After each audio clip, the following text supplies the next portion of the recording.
Suryane sampun surup dinane mangkin mupet wis rawuh peteng ana kesinami uputan pekarian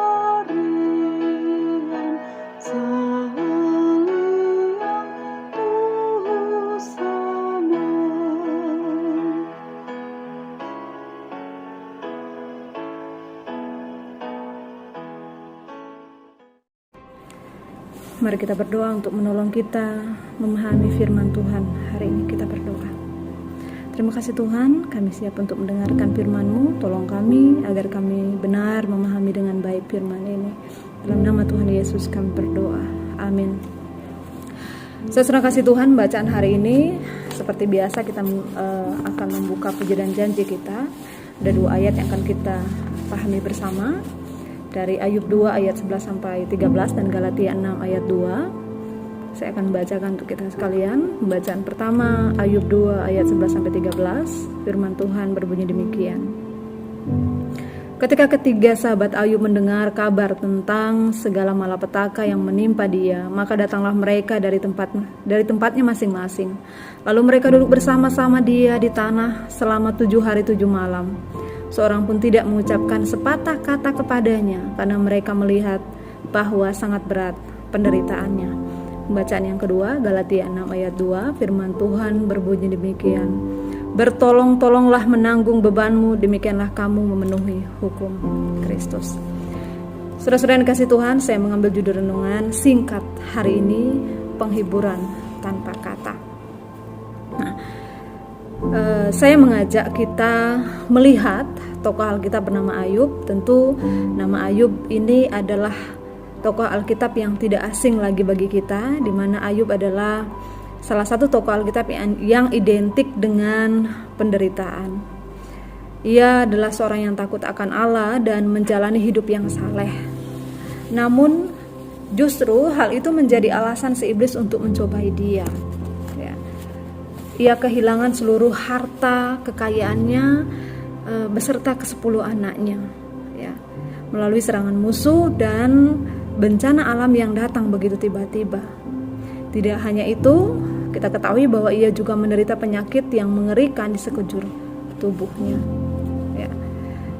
Saudara-saudara, penderitaan seperti Ayub mungkin dapat pula terjadi dalam kehidupan kita ataupun orang lain yang berada di sekitar kita.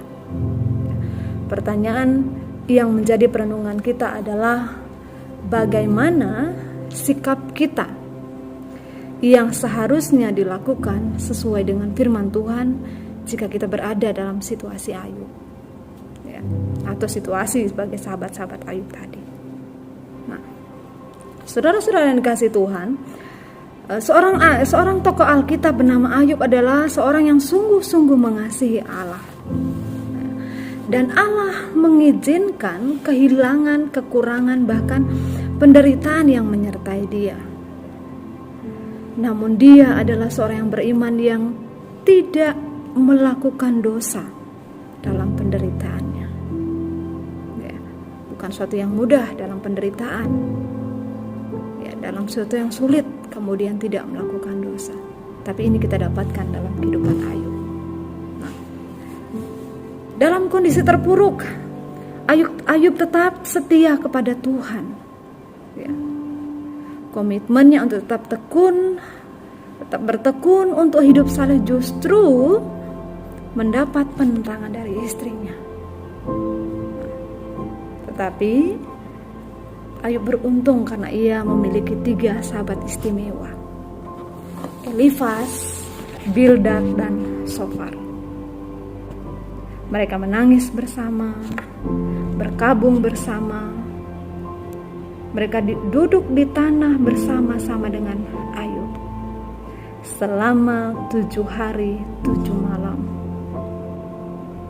tanpa berkata sepatah kata pun, karena mereka menyadari betapa beratnya penderitaannya.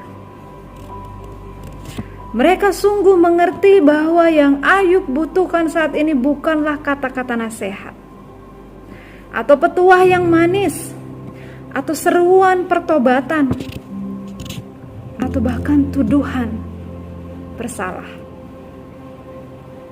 Tetapi ia lebih membutuhkan ungkapan rasa empati melalui kehadiran mereka di sisinya, walau tanpa kata.